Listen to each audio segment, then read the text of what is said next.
అక్రమాలు అవినీతి అరాచకాలకు వైసీపీ ప్రభుత్వం అండగా నిలుస్తుందని ఏలూరు నియోజకవర్గ టీడీపీ జనసేన బీజేపీ ఉమ్మడి అభ్యర్థి బడేటి చంటి విరుచుకుపడ్డారు.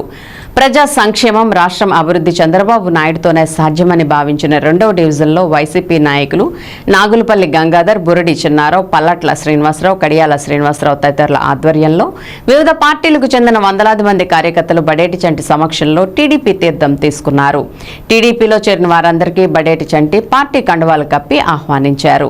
అనంతరం జరిగిన సభలో వైసీపీ సీనియర్ నాయకులు అక్కిశెట్టి చందు మాట్లాడుతూ ఏలూరు నగరంలో వ్యవస్థలన్నిటినీ ఎమ్మెల్యే ఆళ్లనాని సర్వనాశనం చేశారని, సేవలను కూడా ధ్వంసం చేశారని ఆవేదన వ్యక్తం చేశారు. బడేటి చంటి మాట్లాడుతూ రాష్ట్రంలో రాక్షస రాజ్యం కొనసాగుతుందని అన్నారు. రాష్ట్రం సుభిక్షంగా ఉండాలన్నదే లక్ష్యంగా టీడీపీ, బీజేపీ, జనసేన కలిసి ఉమ్మడిగా పోటీ చేస్తున్నాయని చెప్పారు. అరాచక పాలన అంతానికి, భావితరాల భవిష్యత్ కోసం టీడీపీ, జనసేన, బీజేపీ కూటమి అభ్యర్థులను గెలిపించాలని ప్రజలకు పిలుపునిచ్చారు.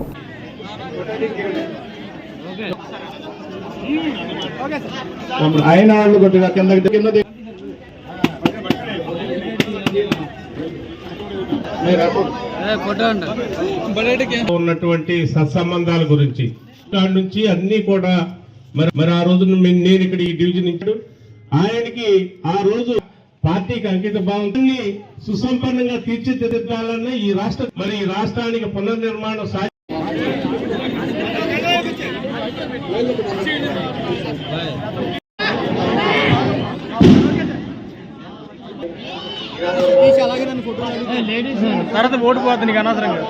పి శేషు గారు, ఏ సీను గారు, ఏ సూరి గారు, చక్రవర్తి అండ్ ఫ్రెండ్స్, దుద్ది సురేష్ గారు, ఈ రాజేష్ గారు, గడుపాగా నాయకత్వం,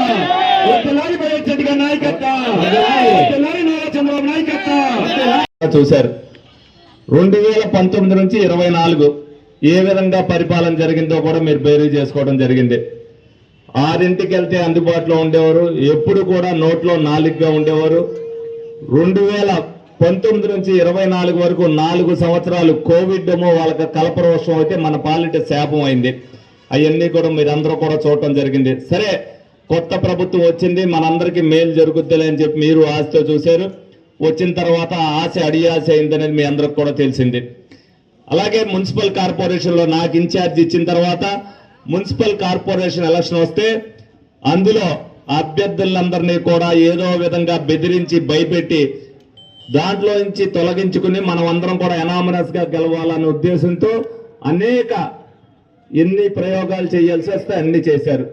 ఆ ప్రయోగాల వల్లే నాలో కసిని పెంచింది, పట్టుదలను పెంచింది.